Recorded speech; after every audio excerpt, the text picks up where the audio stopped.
Sobat Maestro, sesaat lagi kita akan mendengarkan program acara Renungan Hari Sabat bersama Advent Vision Media Ministry yang dibawakan oleh pendeta.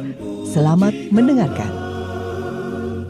Yesus mau datang segera.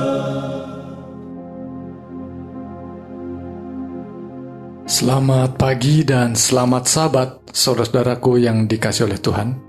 Salam sejahtera untuk seluruh pendengar Maestro yang kami sangat kasihi. Pada pagi hari ini, saya Pendeta Cucu Elia akan bersama-sama dengan saudara untuk membaca dan merenungkan sabda Tuhan yang terdapat dalam kitab Mazmur, pasal 62 sampai 67. Sebelumnya, saudaraku, mari kita akan berdoa. Bapa yang bertahta dalam kerajaan sorga, kami mengucap syukur atas berkat dan pemeliharaan Tuhan, sehingga kami boleh menikmati istirahat yang tenang dan Engkau membangunkan kami dengan tubuh yang sehat. Pada pagi hari ini, Tuhan, kami memohon bimbingan Roh Kudus ketika kami membuka firman-Mu dan membaca serta merenungkannya. Biarlah kami dipenuhi dengan kebenaran firman Tuhan dan hidup kami dikuatkan. Dan Tuhan menolong seluruh pendengar Maestro yang mendengarkan siaran ini, biarlah boleh dikuatkan dan dikenyangkan oleh kebenaran sabda Tuhan. Di dalam nama Yesus Kristus kami berdoa. Amin.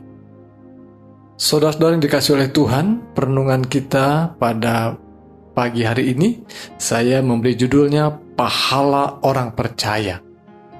Saudaraku yang dikasihi oleh Tuhan, tentunya kebanyakan orang Kristen dan kebanyakan juga yang hadir mendengarkan siaran pada pagi hari ini adalah orang-orang yang sering kali terlibat dalam kegiatan rohani, baik itu doa, demikian juga membaca firman Tuhan, hadir di gereja, menaikkan puji-pujian. Namun saudaraku sekalian, dalam kegiatan kehidupan sehari-hari sering kali jatuh dalam kekecewaan, kekhawatiran, dan rasa takut. Lalu apa manfaatnya orang yang rajin beribadah? Apa faedahnya orang-orang yang rajin dalam kegiatan-kegiatan rohani? Tentu saja kita harus memiliki berkatnya, harus memiliki pahalanya sebagai orang-orang yang seringkali terlibat dalam kehidupan dan kegiatan rohani. Itu sebabnya saya menuliskan atau menyebut judul renungan kita sebagai pahala orang percaya. Selayaknya lah orang-orang percaya memiliki berkatnya, memiliki pahalanya. Dan perenungan firman Tuhan dalam Mazmur pasal 62 sampai 67 ini mau melihat seberapa banyak yang Tuhan janjikan buat mereka yang percaya kepadanya. Pada pasal yang ke-62, Lembaga Alkitab telah menuliskan subjudulnya, yakni perasaan tenang dekat Allah. Pasal ini menjadi pasal yang sangat populer tentunya karena isinya mengajak orang-orang yang percaya untuk merasakan ketenangan dan kedamaian melalui kehidupan yang dekat dengan Allah. Ayat yang kedua dan yang ketiga dikatakan, hanya dekat Allah saja aku tenang. Daripadanya lah keselamatanku, hanya dialah gunung batuku dan keselamatanku, kota bentengku, aku tidak akan goyah. Saudaraku sekalian, kalimat yang serupa diulang kembali pada ayat yang ke-6 dan ayat yang ke-7. Hanya pada Allah saja kiranya aku tenang, sebab daripadanya lah harapanku. Hanya dialah gunung batuku dan keselamatanku, kota bentengku, aku tidak akan goyah. Sampai 2 kali menyebutkannya. Tentu saja penulis Mazmur ini, firman yang dituliskan ini tentu memiliki maksud yang dalam, bahwa memang hidup dekat dengan Allah, sumber kedamaian itu akan membawa hidup kita lebih tenang, lebih damai. Dan pengalaman yang baru saja saya sebutkan tadi, ada banyak orang Kristen hari-harinya dipenuhi dengan kegiatan-kegiatan rohani yang baik tentunya. Berdoa setiap pagi dan mengumpulkan persembahan, persepuluhan, bahkan juga hari-hari dipenuhi juga dengan kegiatan ibadah, menyanyi, menaikkan pujian. Namun seringkali juga menghadapi tekanan-tekanan hidup yang membawa kekhawatiran dan ketakutan. Itu sebabnya, saudaraku sekalian, kita harus memperbaiki kehidupan kita yang katanya hidup rohani kita sudah lebih baik kegiatannya, namun kita sering jatuh dalam kekhawatiran. Itulah sebabnya, saudaraku sekalian, mengapa Yesus Kristus pernah memberikan pengajaran yang sangat tajam ketika menyampaikannya di sebuah tempat yang sangat populer yang kemudian kita sebut dengan khotbah di bukit. Di bukit itulah Yesus menyampaikan pengajaran yang sangat penting. Dan salah satunya adalah kehidupan rohani. Dikaitkanlah kegiatan puasa, kegiatan memberikan sedekah atau persembahan, demikian juga kegiatan puasa dan doa, ya. Dan kemudian dikaitkan juga dengan mencari harta di dunia, ya. Namun dikaitkan juga pada pasal yang ke-6, Matius pasal yang ke-6 itu mengkaitkan dengan hal kekhawatiran. Seolah-olah ada keterkaitan satu dengan yang lain. Memang benar, saudaraku sekalian. Seharusnya umat-umat Tuhan yang rajin berdoa, rajin berpuasa, rajin beribadah, dan memberikan sedekah harusnya telah dijauhkan dari kekhawatiran.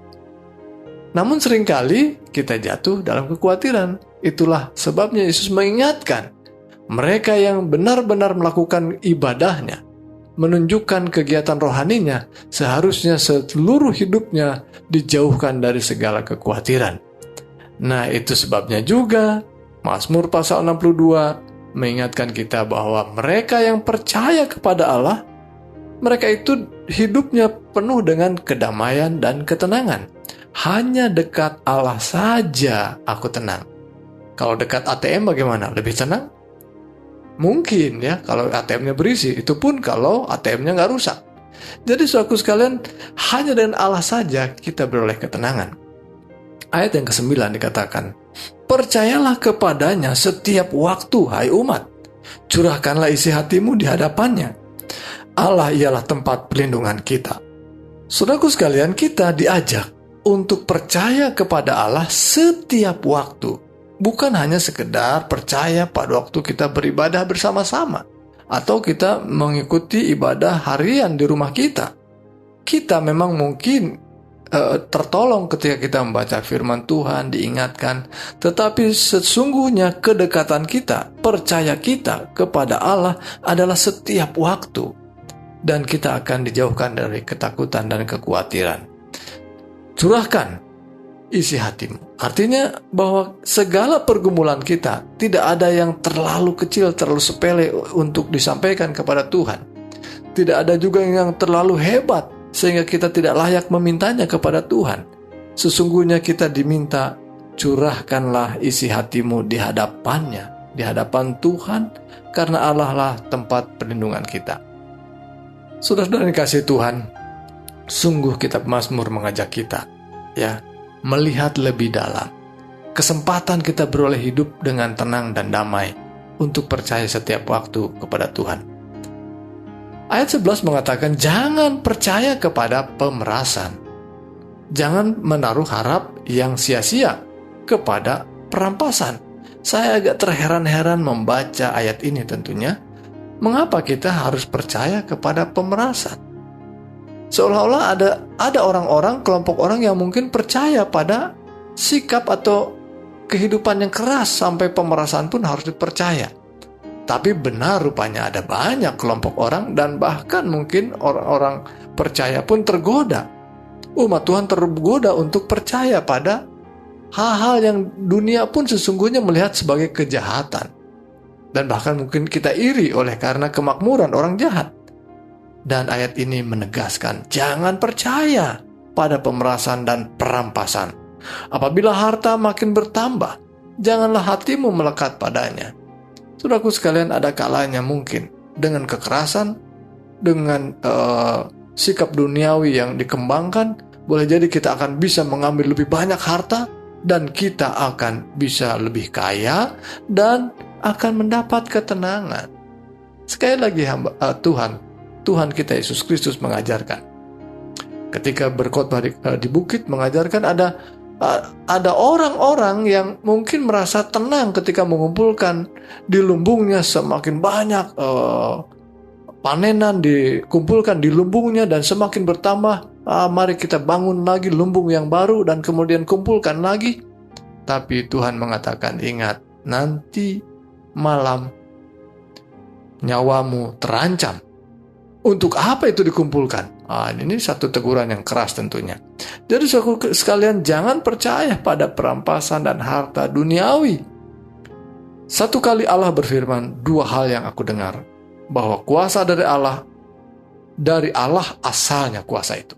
Jadi kita harus percaya sepenuhnya kepada Allah setiap waktu sehingga kita beroleh ketenangan dan kedamaian dan kita dijauhkan dari segala kekhawatiran. Pasal-pasal berikutnya menunjukkan satu keuntungan bagi kita ketika kita berserah pada Tuhan dan kita diajak untuk memiliki hati dan sikap hidup yang selalu merindukan akan Allah. Saudaraku sekalian, kalau saudara pernah bertemu dengan seseorang yang sangat baik, menunjukkan kemurahan dan kebaikan, sangat ramah membawa kita ke rumahnya, mungkin juga menjamu kita dengan baik, dan bahkan mungkin pulangnya pun kita diberi ongkos yang secukupnya. Wah, orang ini kok baik sekali ya. Tapi saudaraku sekalian, yang saya mau garis bawahi ini hanya mungkin cerita saja. Bahwa ketika kita mendapat seorang sahabat, mendapat seorang pemimpin yang baik, maka kita merindukan bertemu kembali. Kapan saya bisa bertemu kembali? Nah, saudaraku sekalian, ketika saudara mengenal Allah yang baik, mengenal Tuhan kita yang sungguh amat baik, menyediakan kebutuhan kita, maka kita memiliki kerinduan yang dalam pada Tuhan. Dalam ayat yang kedua, pasal 63, Ya Allah, Engkaulah Allahku, aku mencari Engkau, jiwaku haus kepadamu, tubuhku rindu kepadamu, seperti tanah yang kering dan tandus, tiada berair. Demikianlah aku memandang kepadamu di tempat kudus, sambil melihat kekuatanmu dan kemuliaanmu. Sebab kasih setiamu lebih baik daripada hidup, bibirku akan memegahkan Engkau. Saudara-saudaraku, sungguh kalau digambarkan sebagai tanah yang kering. Tanah yang kering yang sudah retak-retak tentu saja sangat mengharapkan tetesan air dan mencukupkan dahaganya. Demikianlah jiwa kita, demikianlah hidup kita, kata Tuhan. Bahwa hidup kita selayaknya merindukan akan Tuhan. Mungkin sampai gemetar kita merindukan betapa kita merindukan mengharapkan hidup dengan Tuhan. Hari-harinya dipenuhi dengan pujian, hari-harinya dipenuhi dengan rasa syukur pada Tuhan. Dan itu sebabnya dalam beberapa pasal berikutnya kita menemukan bahwa umat-umat Tuhan terpanggil untuk mengucap syukur pada Tuhan untuk segala yang kita dapat rasakan. Dan sesungguhnya seringkali umat Tuhan, apalagi orang-orang dunia di luar sana, ketika berkat itu telah menjadi bahagian kita, kita lupa untuk mengucapkan syukur untuk setiap jengkal yang dirasakan sebagai satu berkat Tuhan. Mari kita lihat, lompat pada pasal yang ke-65.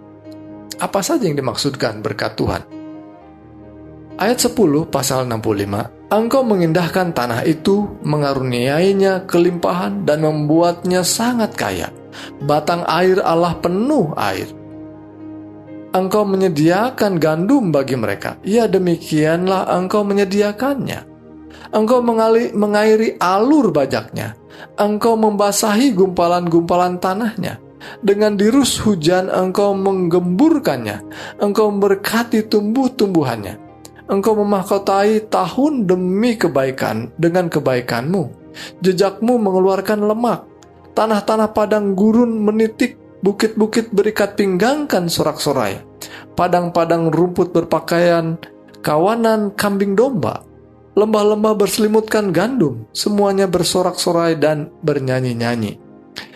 Saudaraku sekalian, membaca ayat-ayat ini begitu indah terdengar. Bagaimana hamba Tuhan, penulis Mazmur ini menuliskan begitu dengan kata-kata puitis ya. Bagaimana gunung, bukit-bukit menggunakan istilah atau kata ungkapan ya, sebagai berselimutkan. Ya, tentu saja gunung atau bukit nggak pakai selimut ya. Tapi berselimut kan sebuah gambaran. Berselimutkan gandum dan sorak-sorai. Saudaraku, tentu kita tertantang untuk mengucapkan syukur seperti juga penulis Mazmur ini. Dengan kalimat-kalimat yang lebih tajam, lebih detail. Sama dengan pengakuan dosa, saudaraku sekalian, seperti yang kita sudah pelajari pada beberapa sahabat sebelumnya, bahwa ketika kita mengaku dosa pun secara detail kita sebutkan sehingga kita merasa jijik terhadap dosa itu. Dan harus sampai pada titik itu. Demikian halnya juga ketika kita mengucap syukur pada Tuhan, seperti yang dicontohkan, diteladankan oleh penulis Mazmur ini, kita menguraikannya dengan kata-kata yang indah dan secara detail yang lebih tajamnya. Mungkin kita akan sebutkan betapa berkat Tuhan membuat saya tercengang melihat angka-angka bertambah di ATM saya, di rekening saya. Dan melihat juga rumah-rumah, kamar-kamar kosan saya bertambah. Dan banyak orang yang menyewa atau kos di tempat itu. Wah, mungkin kita menggunakan kalimat-kalimat yang lebih detail tentang berkat Tuhan yang nyata buat kita. Dengan demikian, saudaraku sekalian, pikiran kita, jiwa kita akan diarahkan kepada bagaimana Allah memelihara hidup kita. Setiap jengkalnya adalah milik Tuhan. Sungguh luar biasa. Dan saya ingin menggarisbawahi tentang berkat Tuhan yang menjadi bagian umat Tuhan atau mereka yang percaya pada Tuhan. Memang benar, kita harus dan terpanggil mengucap syukur pada setiap berkat Tuhan yang menjadi bagian kita. Secara detail ketika kita berdoa, menyatakannya secara lengkap. Namun, saudaraku sekalian, ingatlah bahwa orang-orang benar haruslah memiliki konsep bukan bersuka cita, bergembira oleh karena berkat Tuhan itu. Tapi orang benar haruslah bersuka cita karena Tuhan. Saya ingin bacakan dalam ayat yang ke-10 dan 11 dalam Mazmur pasal 64. Maka semua orang takut dan memberitakan perbuatan Allah dan mengakui pekerjaannya. Orang benar akan bersuka cita karena Tuhan dan berlindung padanya. Semua orang yang jujur akan bermegah. Saudaraku yang dikasihi Tuhan, sungguh pengajaran firman Tuhan ini yang berupa nyanyian dan kesaksian dari orang-orang yang telah hidup bersama dengan Tuhan, telah memberikan teladan bagi kita tentang bagaimana kita memiliki hubungan dalam sebuah doa dan pujian. Kita menyebutkan secara detail setiap hal yang kita jalani, setiap jengkal yang kita lewati, kita sebutkan itu adalah berasal dari Tuhan sumbernya. Dan itu adalah berkat untuk membangun kehidupan iman kita. Dan kita semakin lagi dekat dan hubungan kita dekat dengan Tuhan. Pada pasal yang ke-67, bagian terakhir yang kita sampaikan pada perenungan firman Tuhan pada pagi ini adalah nyanyian syukur. Juga contoh yang sama seperti pada pasal 65 tadi. Kiranya bangsa-bangsa bersyukur kepadamu ya Allah. Ayat 6 sampai ayat 8. Kiranya bangsa-bangsa semuanya bersyukur kepadamu. Tanah telah memberi hasilnya. Allah kita memberkati kita. Allah memberkati kita. Kiranya segala ujung bumi takut akan Dia. Saudaraku, 3 kali kata Allah memberkati disebutkan dalam ketiga ayat ini, dengan menolong kita, mengajak kita untuk melihat betapa umat-umat Tuhan yang telah terlibat dalam penulisan firman Tuhan ini adalah orang-orang yang mengalami dan menunjukkan betapa hidup kita ini berasal dan hanya berasal dari Tuhan. Setiap berkatnya yang menjadi bagian kita berasal dari Tuhan, dan kita layaklah mengucap syukur pada Tuhan. Namun demikian, ingatlah bahwa sukacita kita bukanlah karena berkat itu, tapi karena hidup kita dekat dengan Tuhan. Dan kedekatan dengan Tuhan karena kita percaya bahwa Tuhan mengasihi kita. Kita percaya dan mempercayakan hidup kita kepada Tuhan. Dan hidup kita pada akhirnya mendapatkan ketenangan dan kedamaian. Dan itulah yang dijanjikan oleh Tuhan. Pahala orang percaya adalah ketenangan dan kedamaian dan sukacita hidup bersama dengan Tuhan. Itulah doa kami. Tuhan Yesus berkati kita semua. Amin. Ya Bapa yang bertahta di sorga, kami mengucap syukur untuk firman Tuhan. Kitab Mazmur yang begitu indah telah dituliskan oleh hamba-hamba Tuhan, telah menjadi berkat yang sesungguhnya Engkaulah yang telah berfirman ke dalam hati dan pikiran kami, sehingga kami boleh mendapatkan kekuatan dan keteguhan iman, dan kami beroleh ketenangan dan kedamaian sebagaimana dijanjikan. Dan tentu kami sangat merindukan Tuhan dalam setiap waktu, dan itulah yang membuat kami memperoleh kedamaian. Mohon berkat Tuhan untuk setiap pendengar firman Tuhan dari Radio Maestro ini, agar masing-masing kami semakin diteguhkan, dikuatkan. Dan bila mana ada yang sedang lemah, khususnya mengalami sakit penyakit yang saat ini begitu berat dialami, Tuhan berkenan menjamah mereka. Tangan Tuhan yang kuat kiranya memberikan kekuatan dan kepulihan buat mereka, dan tambahkan iman untuk selalu berharap pada Tuhan yang adalah sumber kesembuhan kami. Ya Bapa, mohon berkat untuk kegiatan kami sepanjang hari Sabat ini dalam ibadah kami. Biarlah seluruhnya akan mengagungkan Tuhan. Di dalam nama Yesus Kristus kami berdoa. Amin.